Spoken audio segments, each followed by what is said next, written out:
So you're going to hear an audio tape of Grandma Iole Martinat Banker talking about her life, and I'm going to be showing you photos that are important to the family. This photo is important to me because it was taken at my dad's house in Wrightwood. After my parents got a divorce, my dad got a red and white barn-like looking house up there, and that was the dining room you're looking at, and the kitchen was just to the left, and the person taking the picture was standing in the living room. And I remember those curtains. They're kind of a greenish, goldish color and white, and they matched the chairs pretty well, which also had a similar design and color. And the couch there was like kind of sort of stripes with designs of red and black and white. And I'm not sure if that was the couch or just a blanket that they laid on top of the couch. And out that window there, there was a nice balcony. I mean, it was like a porch, because this was the first floor. The house was on Luzanne Street, I think, somewhere around there. And on that porch, it was pretty wide and nice. This picture was taken after my dad passed away when I was 8 going on 9 in 1989.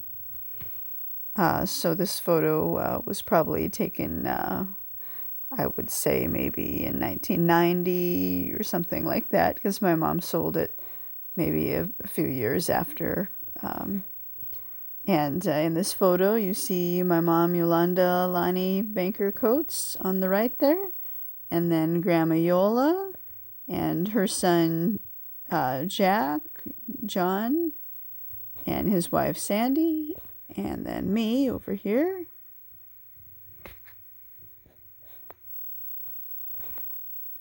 So here's Grandma Iole's voice. Well, okay, so that's enough airplane stories. But there are many more, I think. But then, as the years progressed, I don't know if I mentioned. Yeah, I think I did mention that my mother and father had a house and a lot in the house, and Bob's mother and dad had a house. So anyhow, so you got to live, let's see, 2 doors down from your mother. Well, actually, when we were living in 1955, next door. Door to your mother. How was that? Good. Very good. Because of my personality. Yes, I was gonna say. So Grandma Iole was just saying that she and Grandpa Bob were living at 63 at the end of the cul-de-sac, and then Grandma Iole's mother-in-law and father-in-law lived right next door at 55. You know, Grandpa's parents. That would be Grace May Ellis Banker and John Lemuel Banker the first, not to be confused with Grandma Iole's son, who had the same name as Jack. Yeah, this was the one that looked like FDR.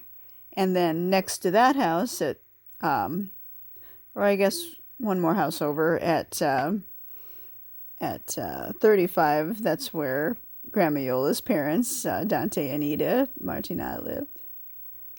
So, I mean, she did have to live right next door to her mother-in-law, and that could be difficult, but Grandma Iole had a great personality to make everything work. I know a lot of people would say, oh my gosh, how could you possibly live next door to your mother and your mother-in-law, you know? But how'd you do it? Well, I think one reason was that we each had our own house. That made a big difference. You know, like a long time ago, the women always had to go to the men's farm or house. So I can see that, you know, that was much harder it this way by having your own, so it was wonderful for them because they got to see the kids grow up and they were close to their grandkids. And I missed that very much because I didn't have any grandparents here at all. You were nice to get along. Yeah. And this on the left there, it's Tom. That was my mom's boyfriend. He was also a pharmacist. They were, I guess, boyfriend, girlfriend for maybe a handful of years.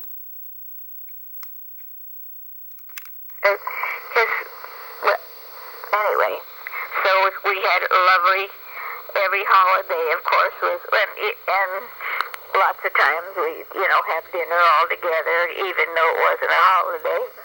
So that was nice. Did you have to cook? Yeah. Grandma Iole was a great cook. Everybody really loved what she made. I loved her soups, like minestrone soups, and so many good things. The veal schnitzel was outstanding, and just like the breaded filet of sole, I love that. And well, we have a lot of recipes in written down. So the cook, so that was good. Oops. Yeah. I like to cook, so that was good. What was when people were eating the way you like to fix? What did you really like? And this photo was also taken at my dad's house in Wrightwood. Eugene Arthur Coates, also known as Gene. And this was the kitchen. You can see from I'm sitting at the dining room table, and you can see into the kitchen there. Kind of small, but nice. And some of his little knickknacks. Looks like an airplane maybe in the upper right corner. And I'm not sure what some of the other knickknacks are, but you can see the wallpaper. It also matched those curtains that were hanging on the wall. And those were, I remembered, his drinking cups like that. People were eating the way you like to fix. What did you really like to? One of my favorite, if we had company, we always had antipasto. You know what antipasto means? Before the dinner. Yeah, hors d'oeuvres, But only our hors d'oeuvres were a little bit different than the regular American hors d'oeuvres. Well, usually it was a plate of ham, prosciutto. Oh, prosciutto. Salami, and maybe sprinkled with olives, and that was like the main course. And, that was the main course? That was hors d'oeuvre. Did you get that at Carl's or something? No, ate all that. Oh, yeah, but no. Carl's wasn't here then. We had to go to North Broadway to this Italian store on North Broadway. You know where the hospital is? The General Hospital, close to LA State. Oh, boy, you go all the way over there. Yeah, we'd go there and get a lot of Italian stuff. And then a lot of times we would have... So this photo, you can see in the lower right corner there, it says 52. So this is when my mom, Yolanda Lonnie Banker Coates, turned 52.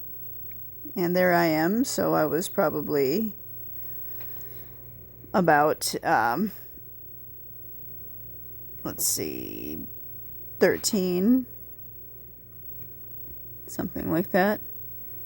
And you can see we had this, I don't know what it was at our house. What do you call that thing? I should know the name of it. It's not a ping pong machine, but it's a little machine game thing you can play.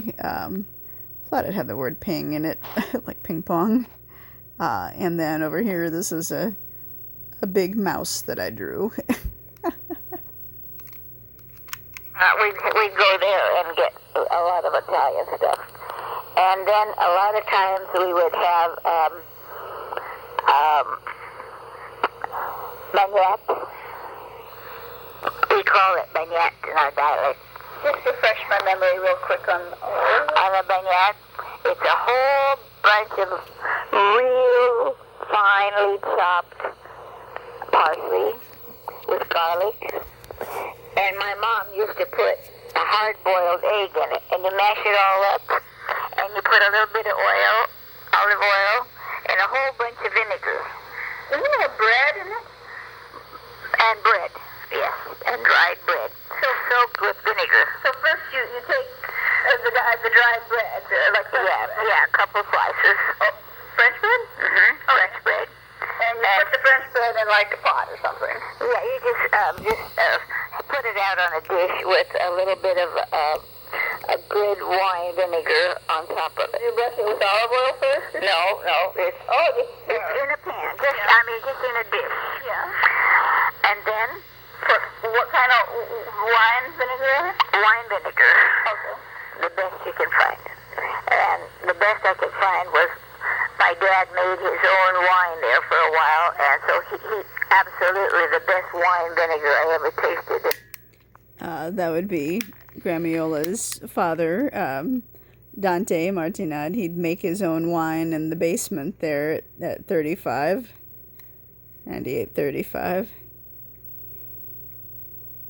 They'd stomp grapes sometimes. Even Grandma Iola got to stomp grapes a little bit. My dad made his own wine there for a while, and so he absolutely the best wine vinegar I ever tasted in my whole life. And then you'd let that soak. As you chopped away, I didn't have a Cuisinart, so I chopped for about 2 hours, it seemed like. 2 great big bunches of parsley, Italian parsley, of course. And mixed with garlic, a whole bunch of garlic, very finely chopped. And then the anchovies.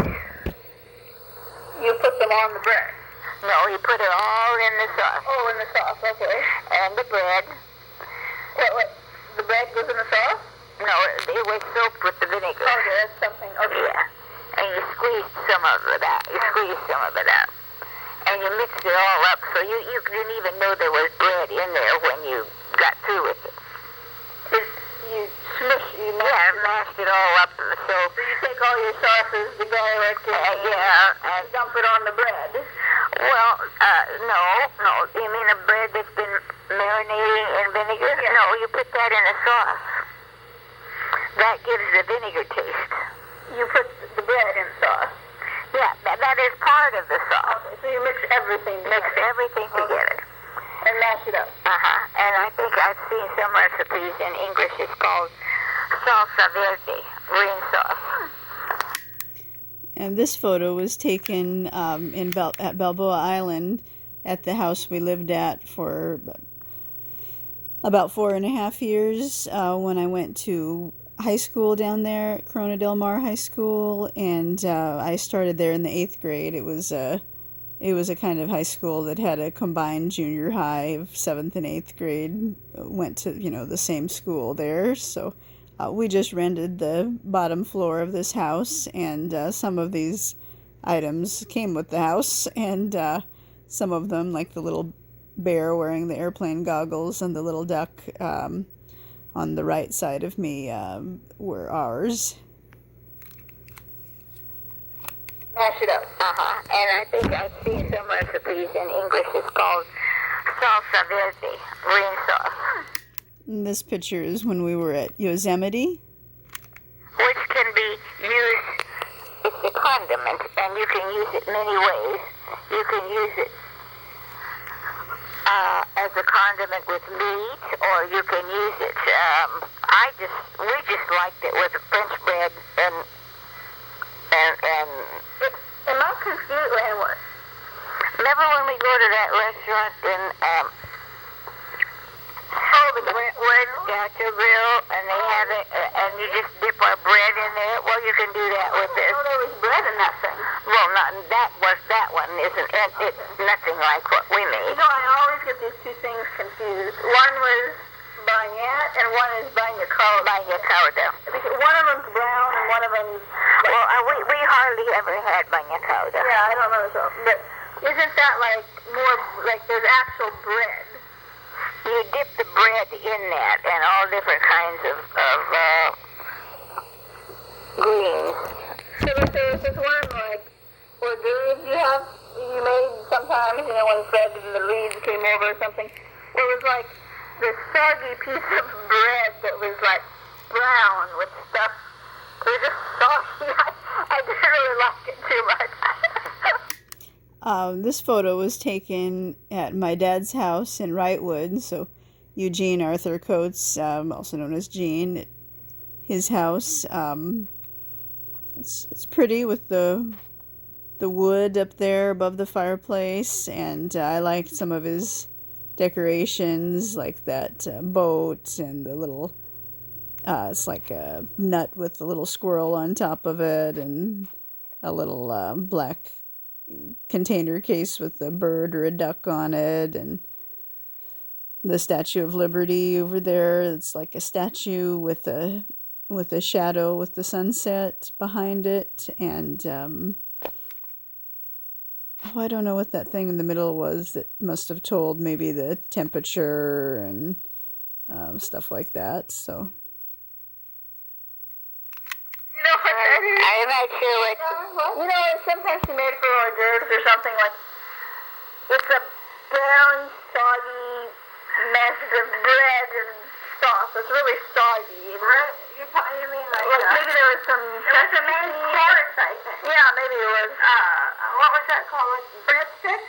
Yeah, it was like bread, really soggy. Oh, what's that? That's The brown thing. Oh yeah. Okay. I really didn't like it. Yeah, I would have liked it for appetizers, but I didn't like it. Make sure this gets mailed. It was due yesterday. I'm not going to go to the mailbox. Oh, great. Blue Cross of California due yesterday. We don't fall. Today you went out to the bank. Lonnie, you go right by the post I office. don't go by any post office. Yes, you do. I do not. Well, I can't help it. I'm not going out. I have Daddy's birthday card. Well, you can mail it all you want. No, I have no mailbox. And I know that's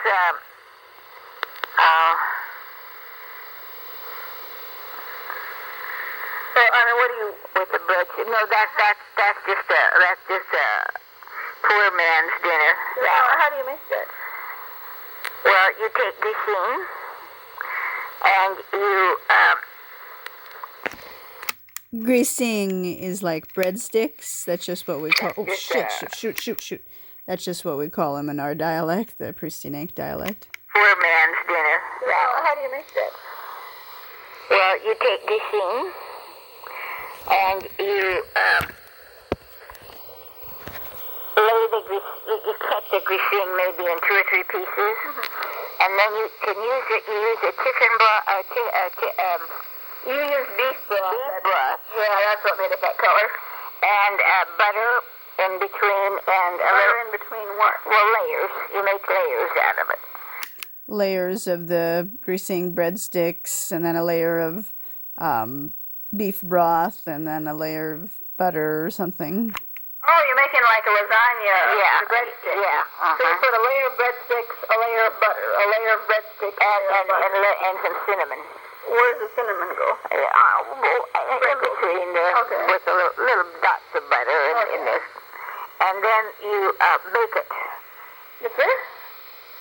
Boy, that's easy. I love that. You just take the breadsticks. I mean, how do the breads...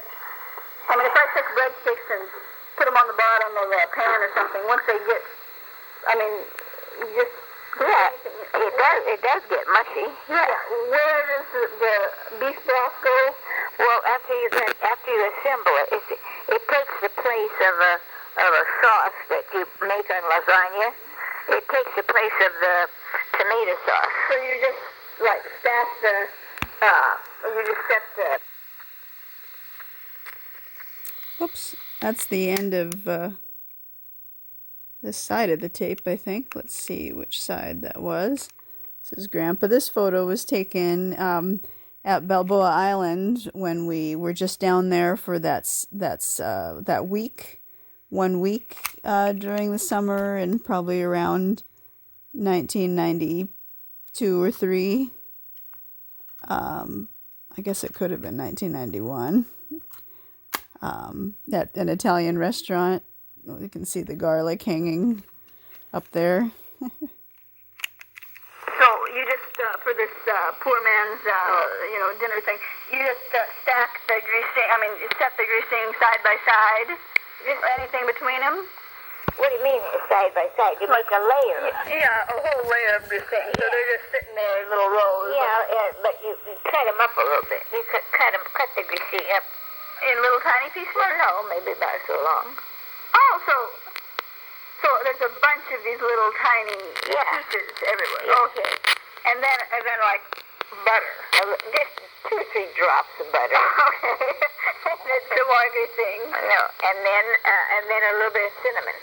Yeah, in the middle. And then another layer of greasing. How many layers of butter? Oh, I don't know, till we get about 2, 3 2 inches, yeah. And then you pour your beef broth. And put your hot beef broth in, and then you stick it in the oven for maybe 45 minutes or so. That's it? That's it. And of course, everybody would always fight for the crust, because the crust was the best part. Oh, yeah, I bet so. Manja, manja, manja. Manja, manja, manja. That means let's eat. This photo is of my mom, Yolanda Elani Roberta Banker Coates. I loved that couch. It just brings back a lot of memories. I mean, I'd just see it at Grandma Yola's and Grandpa Bob's house, and you just see it there. It's theirs, and I know I took some naps on it sometimes, and one time I wasn't feeling well, and I just felt like I was starting to come down with a cold, and I remember taking a nap on it, and then I could smell something Grandma Yola was cooking in the kitchen. It was just like rice, like risotto with chicken broth and onions or shallots that were sautéed first with some rosemary in there. And I remember smelling it while I was laying on the couch after I had slept a little while. And, when I woke up, I smelled this really good smelling thing, and I felt a lot better. And I think that's when I really started to love rice or risotto after that incident. And this was the living room at 9835.